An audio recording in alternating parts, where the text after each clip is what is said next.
Hola, muy buenas noches. Estamos de nuevo en el comienzo de las terceras jornadas dedicadas a la Armada Española.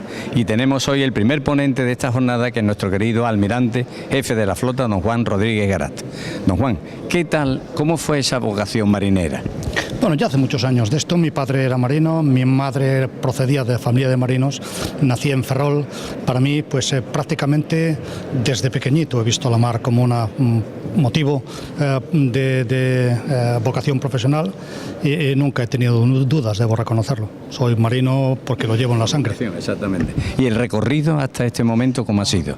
Largo e intenso, pero muy bonito. La verdad es que cada uno de los empleos se puede disfrutar de lo que he hecho. He tenido algunas veces responsabilidades importantes, siempre está rodeado de la mejor gente que hay, que es la de la Armada Española, y he llegado hasta aquí con mucha alegría, tengo que decirlo. Cuando se hace el título de almirante es el último grado dentro del ejército. Así es, el título de almirante es el último grado dentro de la Armada y bueno, soy el almirante de la flota, es la cumbre de mi carrera y no podía aspirar a más. Bien, entonces cuando usted ya sabe que dentro de unos años va a tener que dejar esto, ¿qué sentimiento tiene usted?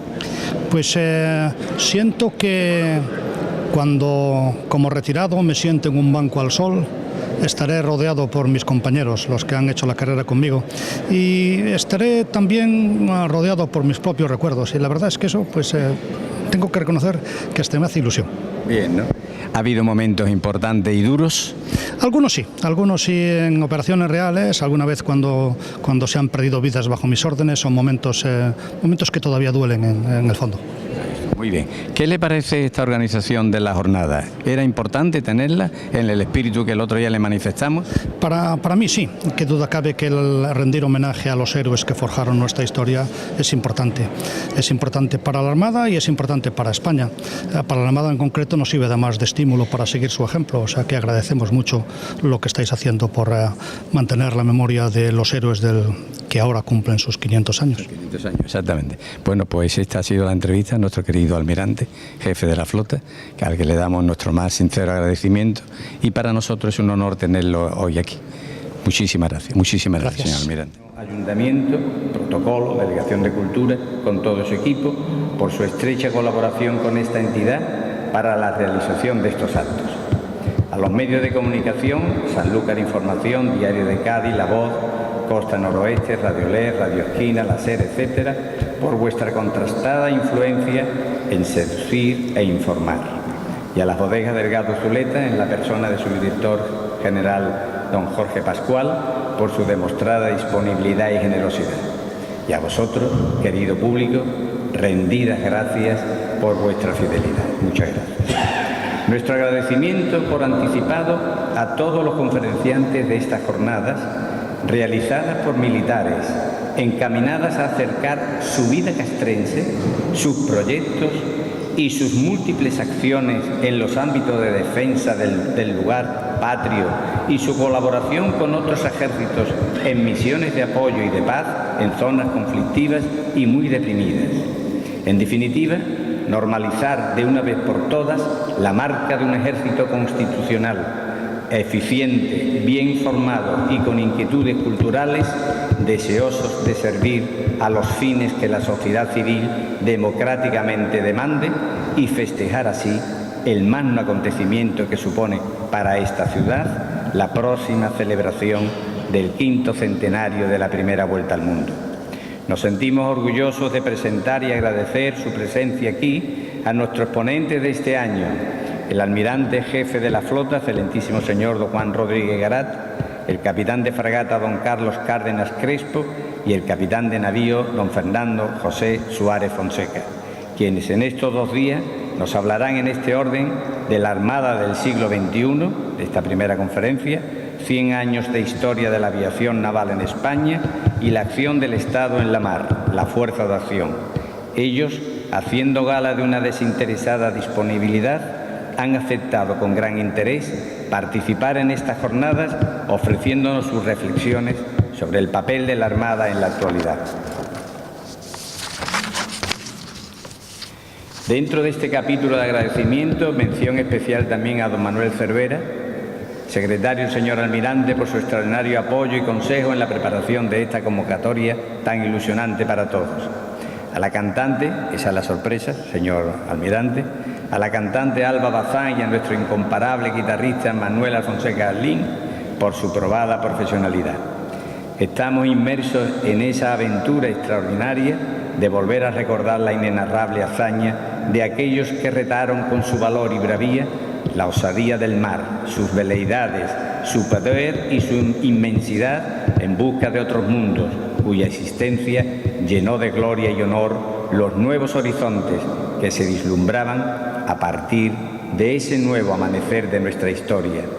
Y todo porque nuestra curiosidad no tiene límites y es incansable a la hora de reflexionar sobre el mundo que nos rodea, su pasado y su futuro.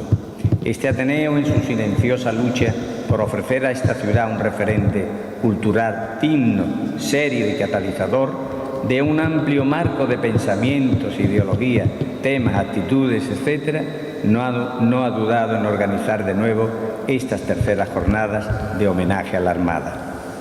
Tengo un sueño. La celebración de esta efeméride ha de ser un proyecto amplio donde tengan cabida todas las asociaciones culturales y entidades que muestren su interés por llevar a buen término este magno evento. Hemos de actuar todos unidos para lograr que la sociedad civil se conciencie y asuma este reto cultural. Sanlúcar se lo merece. Termino de nuevo con unas palabras de don Demetrio Ramos Pérez, que fue presidente de la Asociación Española de Americanistas y que a mí me encanta. Porque Sanlúcar, dice él, digámoslo de una vez, tiene en efecto ese misterio de no saberse si está a la entrada o a la salida de España en su historia. Sanlúcar está cargada de sales y de majuelos, de mar y tierra, y por su puerta entró todo, como salió también todo, el todo de nuestra mejor historia. Sanlúcar no estaba ni está en el umbral de la puerta, estuvo y está por su persistencia en las misiones grandes, diluidos en soles y ventiscas, con las compuertas que llevan y traen el agua, que besaron a tantos navíos como por aquí discurrieron. Sanlúcar, tu destino estaba en sostener las voluntades, en aprovisionar los ánimos, en dar valor a los adioses de tus gaviotas, como en recoger a los maltratados por las arboladas tempestades. Muchas gracias.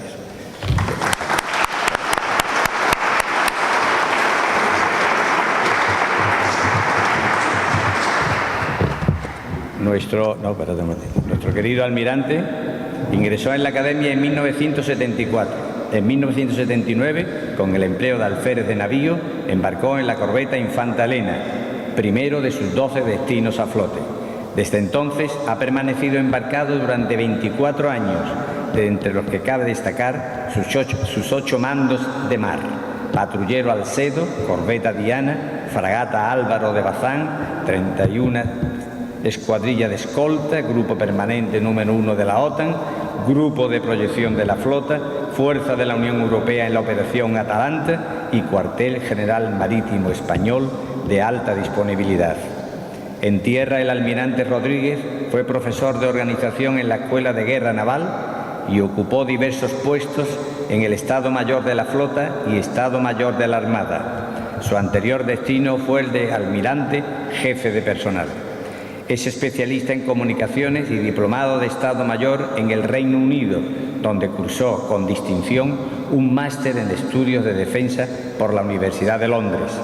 Posee la Gran Cruz del Mérito Naval de la Real y Militar Orden de San Hermenegildo y de la Guardia Civil, además de otras 11 condecoraciones militares, nacionales y extranjeras.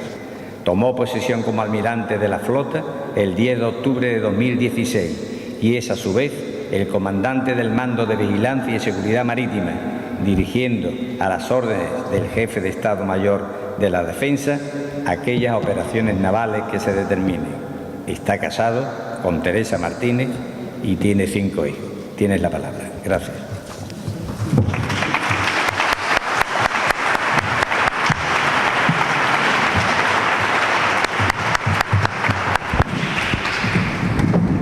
Muchas gracias, presidente, por tus palabras.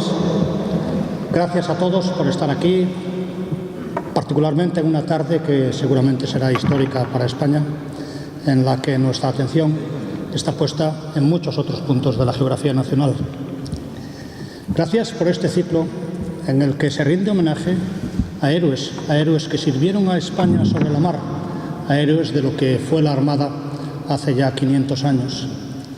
Hace unos días, el presidente del Ateneo, con algunos de sus amigos, vino a verme para tratar de convencerme de que la Armada pusiera toda la carne en el asador en la celebración del 5º centenario, y yo le dije, no hace falta, mira cómo se llama nuestro barco más antiguo, nuestro barco, el barco que más nos gusta, el más bonito de los nuestros, el más caracterizado, el Juan Sebastián del Cano, que está en esta fotografía, precisamente en nombre del que finalizó la circunnavegación.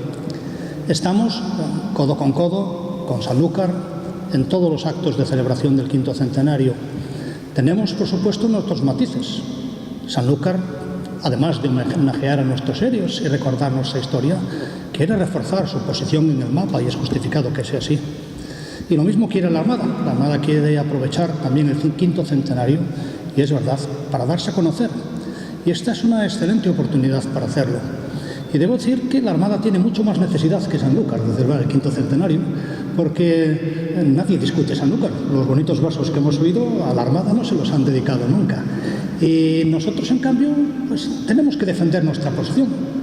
Hoy día sé que seguramente no los que estáis aquí, pero si salgo a la calle, mucha gente pensará ¿qué hago yo con este uniforme vestido de dinosaurio como si fuera algo que viviera desde el Jurásico y que hace muchos años la sociedad tendría que haber abandonado?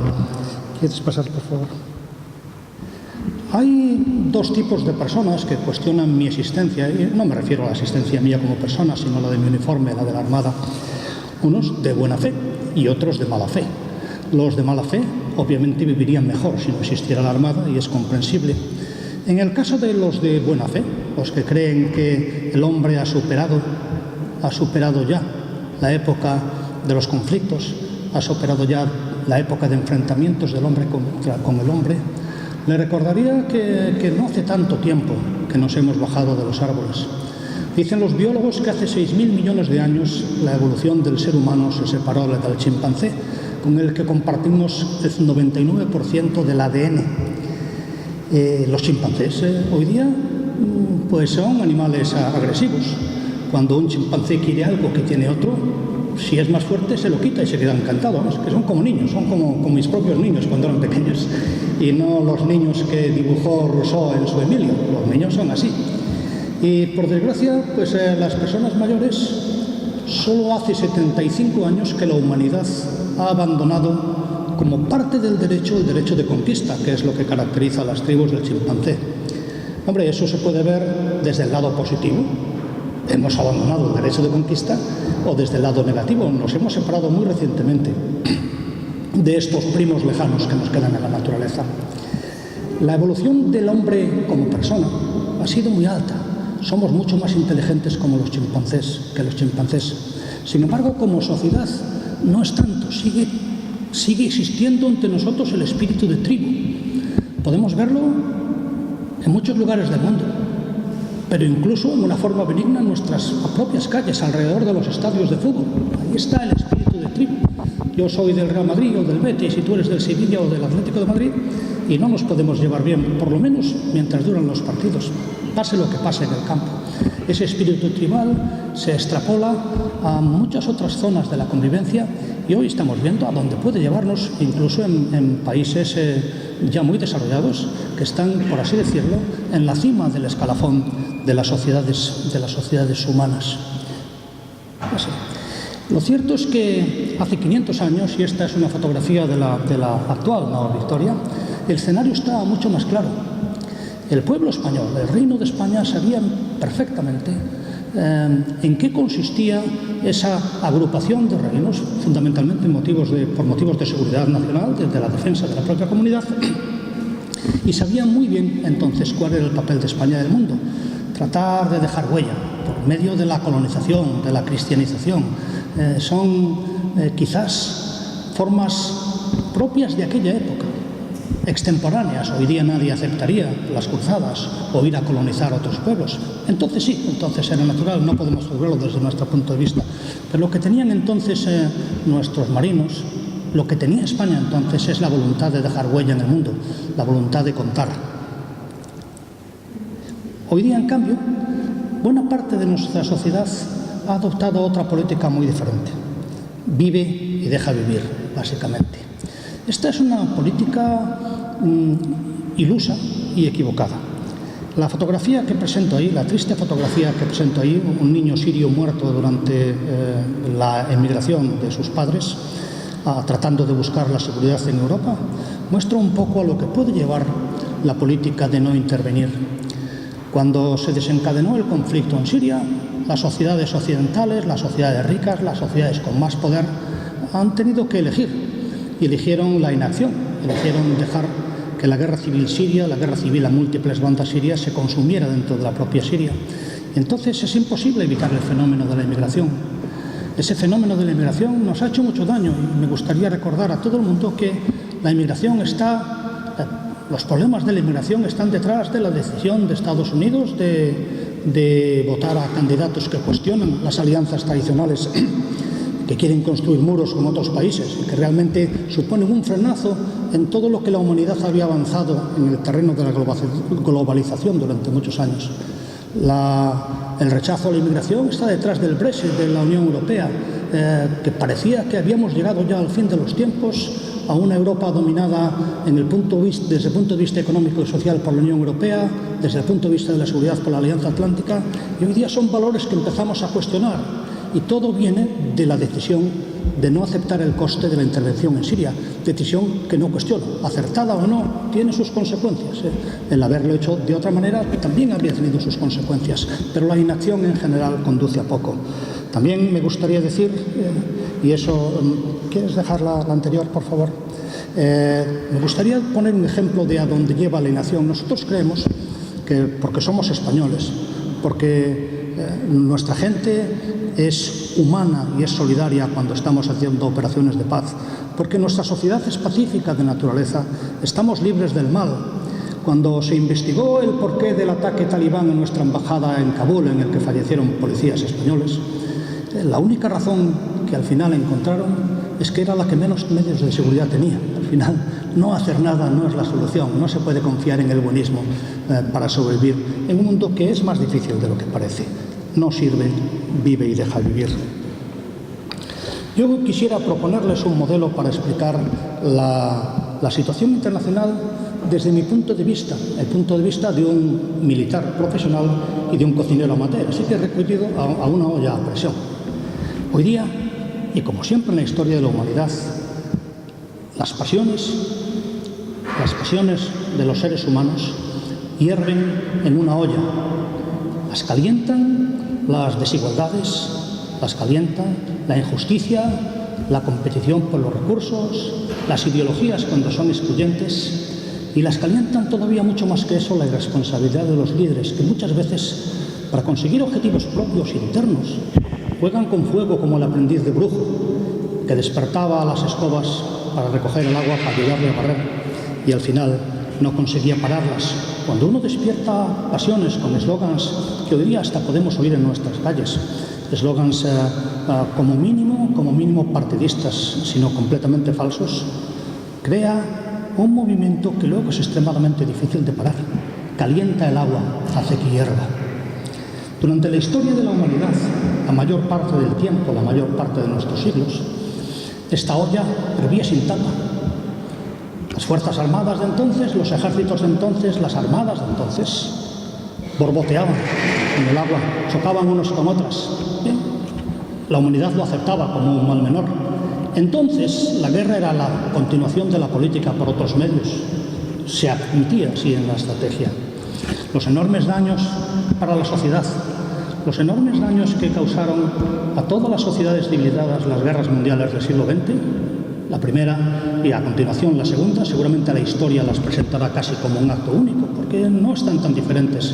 Desde el punto de vista del arte militar sí, pero desde el punto de vista de la política no son tan diferentes la una de la otra. Esas dos guerras han sido tan dañinas que, unidas a la invención posteriormente de medios más letales para destruirnos los unos a los otros, el arma nuclear, la bomba atómica, la bomba de fusión, han conseguido, por así decirlo, poner una tapa que impide la guerra en los países más civilizados. No nos olvidemos, la impide en los países más civilizados. Yo me gustaría recordar que cuando antes hablaba de los chimpancés, las personas que somos mucho más inteligentes hoy día somos capaces de ver mucho más que lo que nuestros sentidos perciben, y eso es bueno. Pero en cambio nos hemos dotado de una rara habilidad para dejar de percibir o de reconocer lo que perciben nuestros sentidos. Así, a pesar de las pruebas que hay a favor de la evolución, todavía hay gente que cree en creacionismo, en que Dios creó a los animales como son ahora, y los fósiles también fueron creados como fósiles por el mismo Dios. No sé si para engañar a los seres humanos. Espero que no haya nadie aquí que sea creacionista. Ese negacionismo que se aplica a los que niegan el Holocausto. En algunos países es delito negar el exterminio de judíos durante la Segunda Guerra Mundial, por poner un ejemplo. En cambio, lo aceptamos para aquellos que niegan la semilla del conflicto entre los seres humanos. Y yo puedo asegurar que hay muchas más pruebas de que el ser humano guerrea, si no entre naciones hoy día, si entre colectivos, entre sociedades, entre ideologías, entre razas, entre tribus. El ser humano guerrea. Hay muchas más pruebas de las que hay de la evolución o del cambio climático, y no se puede ser negacionista de eso. En el espíritu del ser humano, por desgracia, está esta semilla de la guerra, la semilla del conflicto armado, la semilla de la imposición de la fuerza. Nosotros creemos ser la tapa que impide que esa semilla se transforme hoy en guerras como las del pasado, en guerras en las que el número de muertos dejaba realmente a las sociedades despobladas de varones durante muchos años. Obviamente, el poner una tapa a los conflictos no lo soluciona. El fuego sigue ahí, sigue habiendo gente que aviva ese fuego, no lo soluciona.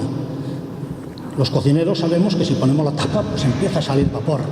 Ese vapor que sale de los conflictos larvados, que no pueden salir porque afortunadamente en la situación en la que el mundo vive hoy, las Fuerzas Armadas de los países occidentales más democráticos y donde la opinión pública tiene mayor peso, y eso siempre atempera las decisiones bélicas de los líderes. Si no, podemos recordar el caso, por ejemplo, de Corea del Norte, que es tan histriónico que a mí me hace recordar a las películas del Superagente 86, Maxwell Smart, que veía cuando era niño. Parece más de la época de la organización de caos, buenos contra malos y demás.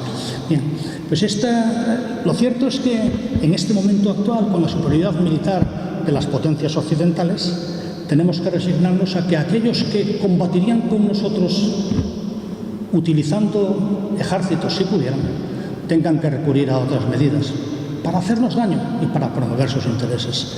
Medidas que todos conocemos: terrorismo, piratería, inmigración ilegal, todo este tipo de cosas que estamos viendo en los periódicos. Yo voy a tratar de exponer en primer lugar qué es lo que hace la Armada en este momento para enfrentarse a este modelo de la olla a presión. En primer lugar, lo primero que conviene hacer es bajar la temperatura de los fuegos, bajar la temperatura del agua. La Armada se compromete en ello, promoviendo la seguridad marítima, con su vertiente civil, su vertiente policial, evitar que se polucionen nuestros mares, que se produzca la sobrepesca, contrabando, drogas, demás, pero también con sus vertientes militares, lucha contra la proliferación de armas de destrucción masiva. Yo creo que, presidente, que hace un par de años estuvo aquí un hermano mío hablando de la operación que sale en la foto pequeña de arriba a la izquierda, la interceptación de una carga de misiles Scud con destino al grupo terrorista, probablemente Hezbollah, que al final fueron interceptados en la mar, capturados y se entregaron a un gobierno, no a nuestro gobierno preferido, pero un gobierno legítimo que tenía la obligación de dar fe de dónde estaban esas armas.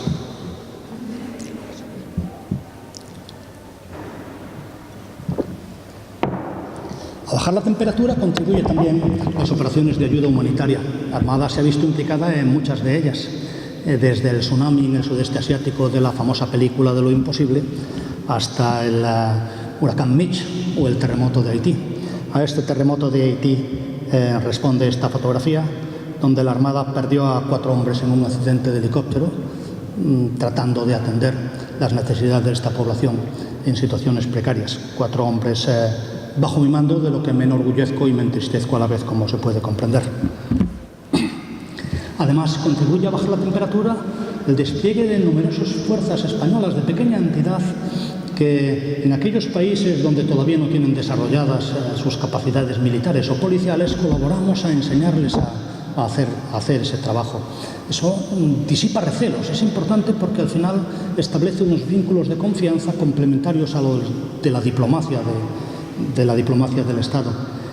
Toda esta gente, esta fotografía corresponde a una operación en Cabo Verde. Toda esta gente, si lo hacemos bien, recordará a los soldados españoles como fuerzas del bien. Además de bajar la temperatura, a veces tenemos que apagar el fuego. La fotografía de fondo es Srebrenica. Todos habéis oído hablar de lo que pasó allí. La masacre de musulmanes bosnios por el ejército serbio. Escenas como estas, desastres como estos, que realmente hacen que los seres humanos seamos o nos sintamos menos humanos, llevan a la creación de una fuerza de intervención en Bosnia-Herzegovina, en la que España y la Armada, infantes de marina españoles, también hicieron su trabajo. Aproximadamente perdimos allí a 20 de nuestros soldados haciendo ese trabajo. En el Líbano, igual. Después de muchas hostilidades entre la guerrilla de Hezbollah y las fuerzas de defensa israelíes, en la que obviamente cada uno echa la culpa a otro, como ocurre en todos estos conflictos larvados de tan difícil solución. En este caso, después de una intensa operación israelí que terminó con resultados mediocres, ambos países, el Líbano e Israel, aceptaron la mediación de una fuerza de paz de Naciones Unidas. Una fuerza que en los primeros momentos lideró la Infantería de Marina de la Armada, que es la fuerza de más alta disponibilidad que teníamos en ese momento, desembarcando en las playas del Líbano y abriendo camino para que luego la Legión se interpusiera ante las fuerzas combatientes. Decía que hay que bajar el fuego, a veces hay que asegurar la tapa. También he traído a colación el islote Perejil, siendo una anécdota histórica, porque también estuvo mi hermano, que comandaba la fragata que está en la fotografía, hablando de esta operación hace unos años y quizá alguno lo recordéis. La operación de recuperación del islote Perejil desde el punto de vista militar es menor. Lo más difícil, lo más complicado, donde estaba la apuesta es en contener la respuesta del ejército marroquí, evitar hacer la operación sin invitar a un conflicto más abierto entre los dos reinos, ¿no?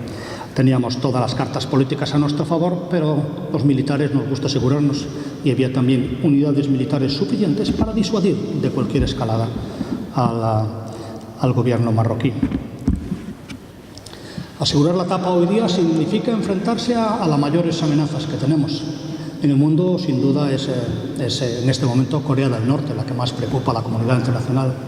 En Europa sigue siendo Rusia, porque hay que reconocer que, independientemente de lo que hizo en Crimea, Rusia está detrás de la mayor parte de los movimientos que tratan de desequilibrar o de debilitar Europa u Occidente.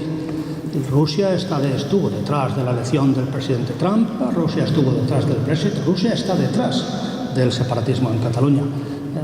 Bien, esto no significa más que una declaración de intenciones, no es casus belli, no vamos a declarar la guerra por eso, pero sí conviene, a la hora de que Rusia haga sus movimientos específicamente militares, sí conviene que unidades nuestras estén cerca.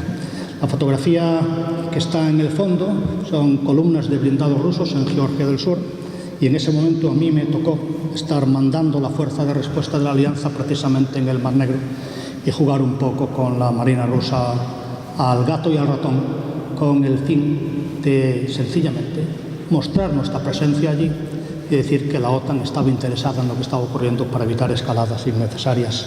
Lo mismo ocurre hoy, particularmente después de la anexión de Crimea por parte rusa. En este momento, la Alianza Atlántica y Rusia juegan al gato y al ratón en el agua, en los mares alrededor de España, en el Mediterráneo, en el Atlántico, donde nuestros buques hacen un marcaje a las unidades rusas, sencillamente para mostrar que estamos ahí, mantener la bandera y, en el sentido más clásico, asegurar la disuasión, asegurar la tapa de la olla a presión. Bueno, Asegurada la olla a presión, hay que lidiar con el vapor, y el vapor se nos escapa por todos lados. La olla de presión que tenemos no es tan buena como nos gustaría, no tiene una sola válvula de seguridad.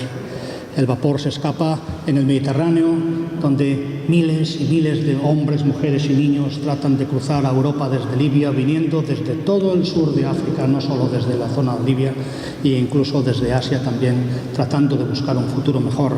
Van en embarcaciones como esta, pobres, miserables, dotadas de ningún confort y ninguna seguridad. No llevan chalecos salvavidas. Y cuando se aproxima un barco como los nuestros para tratar de apoyarlos, tienen la desgracia en general de que todas esas personas en la embarcación quieren ser rescatadas, van a la borda, la embarcación da la vuelta, como ocurre aquí. Y eso, que es difícil de por sí, se complica cuando en el otro lado del barco otra embarcación con el mismo número de personas da la vuelta a la vez. Eso hace que nuestra gente tenga que tomar decisiones difíciles. Decisiones que siempre que vuelve un barco de esta operación de Sofía, vuelve con la dotación hechos mejores personas, mejores marinos, entendiendo mejor lo que es el mundo, y probablemente, desde luego, es una experiencia profesional que llena una vida. En Atalanta, la piratería que ha sido muy complicado de erradicar. En la práctica lo hemos conseguido, pero después de 4 o 5 largos años de luchar contra los piratas. Ahí también tuve la oportunidad de estar yo. Ahí nuestras fuerzas se han batido el cobre, han atacado a los piratas, han rescatado rehenes, han hecho prácticamente las misiones más difíciles de la comunidad internacional. España ha sido la que más ha intervenido en el Índico de las naciones europeas, sin haber logrado, debo decir, un reconocimiento significativo en nuestra prensa. A veces se cubría con muchas más páginas el rescate de un rehén por los americanos que un rescate del rehén por los españoles. Y eso muestra, por un lado, que algo hace mal el Ministerio de Defensa, sin duda. Por otro lado, que el interés de la opinión pública española tampoco está siempre con nosotros. Lo peor del vapor que sale de esta olla a presión hirviendo es, sin duda, el terrorismo. Para combatir el terrorismo también tenemos un papel. No solo la policía combate el terrorismo, sobre todo cuando nace fuera de nuestras fronteras. Recuerdo que cuando el atentado de Barcelona, el reciente atentado de Barcelona, en España, leo atentamente prácticamente toda la prensa que sale, toda la prensa nacional, no hubo ni una sola voz que llamara a discutir qué hacer con el ISIS. En Francia, en atentados similares, se dice, pues vamos a bombardear o vamos a dejar de bombardear. No hubo debate público nada más que de las medidas de autodefensa en España. Es como si solo quisiéramos defendernos de la flecha y dejar que el arquero siguiera disparándonos flechas desde allí. A mí, en este caso, siempre me gusta recordar que la semilla de los camioneros europeos que estrellan sus vehículos contra gente indefensa en nuestras calles, la sembró el ISIS cuando decidió retransmitir por televisión la decapitación de 22 cristianos coptos, creando odio por un lado, miedo por el otro, y esa espiral de odio y miedo se realimenta, y cada vez hay más odio y más miedo en las comunidades islámicas y en aquellas comunidades no islámicas que conviven con ellas. El sembrador de ese odio está identificado, y estamos haciendo algo, debo decir. Nosotros tenemos en este momento infantes de marina en Irak luchando contra el ISIS. Sin embargo, la opinión pública no está concienciada de este problema, no ha opinado sobre lo que se debe hacer, al contrario que ocurre en otros países. Y eso en sí es malo, porque somos diferentes de los franceses y de los americanos. Tenemos valores diferentes que aportar, distinta visión del mundo, y renunciando a aportarla no ganamos nada. No era eso lo que hicieron Juan Sebastián del Cano y Magallanes, que llevaban la bandera de España y nuestra forma de ver el mundo a su alrededor. Cierto, no es extrapolable, pero hay otras formas actuales en las que tenemos que hacer lo mismo. Yo, después de haber presentado lo que hace la Armada para garantizar la seguridad de España, vuestra seguridad en los tiempos que corren, lo que yo querría, desde luego, es, por un lado, que la sociedad española eligiera a sus Fuerzas Armadas libremente como su sheriff, no su policía, sino para defender su seguridad. Nos gustaría que lo hiciera así. Yo me siento como, estando a vuestro servicio, como responsable de vuestra seguridad. Y me gustaría que nos diéramos todos cuenta de que a estos responsables de la seguridad no se les puede dejar solos. Hoy día el Ministerio de Defensa hace una campaña seria por tratar de difundir la conciencia de defensa entre los españoles. El hecho de concienciarnos de que todos compartimos la responsabilidad. De la olla a presión de la que yo hablaba, todos tenemos la responsabilidad en conseguir bajar el fuego con nuestra actitud, no sucumbiendo al miedo ni al odio, es importante hacerlo. También con nuestra opinión. La opinión pública es soberana en los países democráticos y solo si no la expresamos se pierde. Nuestra opinión es importante. Recuerdo una película que vi recientemente, se llamaba Espías desde el cielo y presentaba un problema ético importante. Unos terroristas iban a salir de una casa ya con sus chalecos llenos de explosivos para reventar un supermercado y había fuerzas en ese momento americanas en la zona con la capacidad de destruir la casa donde se estaban armando los terroristas. Pero había una niña en la puerta y el debate de si atacar o no atacar esa casa era prácticamente el tema de la película. No era una gran película, pero sí presentaba un debate interesante. Y en el gobierno británico una asesora decía: es que es mejor que los terroristas maten a 100 personas a que nosotros matemos a una. Bien, ¿es mejor o no es mejor? Eso es lo que tiene que decir el pueblo español. Si nos callamos, dejaremos que las conveniencias del que le toque sean las que decidan. Ese tipo de debates son los que a todos nosotros debían de parecernos importantes, debían de estar presentes en nuestra vida, en nuestros medios, y nosotros mismos teníamos que demandarlos. O sea, podemos contribuir a apagar el fuego con nuestra opinión. Podemos contribuir también a mantener la tapa. Desde mi punto de vista como marino, la tapa está formada por marinos y buques, marinos y material. Los marinos necesitamos el apoyo, necesitamos sentirnos representantes de la patria que defendemos, y los barcos necesitan presupuestos. También necesitamos, cuando se hagan algún sacrificio económico para construir barcos modernos que necesitamos para hacer nuestro trabajo, pues la sociedad no proteste demasiado. Pero quizá lo más importante de lo que creo que corresponde a todos nosotros es el lidiar con el vapor. Antes, el vapor eran escaramuzas en las fronteras. En la época del Imperio Romano eran los legionarios los que soportaban el ataque del enemigo. Ahora somos todos. Ahora es la seguridad en nuestras calles, que después de todo es nuestro mayor derecho, estar seguros en nuestras calles. La seguridad en nuestras calles nos afecta a todos. Y el riesgo de que nos atropelle un conductor suicida o una bomba dejada, o que nos atemoricen o energúmenos fanáticos de cualquier causa, está ahí. Y no podemos, ni vosotros ni yo, dejarnos arrebatar la calle. Sostener la calle, a pesar de los riesgos, es posiblemente lo único que podemos hacer para satisfacer un deber sagrado, que es dejar una España mejor a nuestros hijos.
Bien, nosotros tenemos para ti un regalo que es nuestros caldos de la tierra y un detalle para cuando leas libros, un separador sencillo con el escudo del Ateneo y tu nombre. Muchísimas gracias y es un gran honor. Presidente, si llego a saber esto de lo del vino, había venido antes.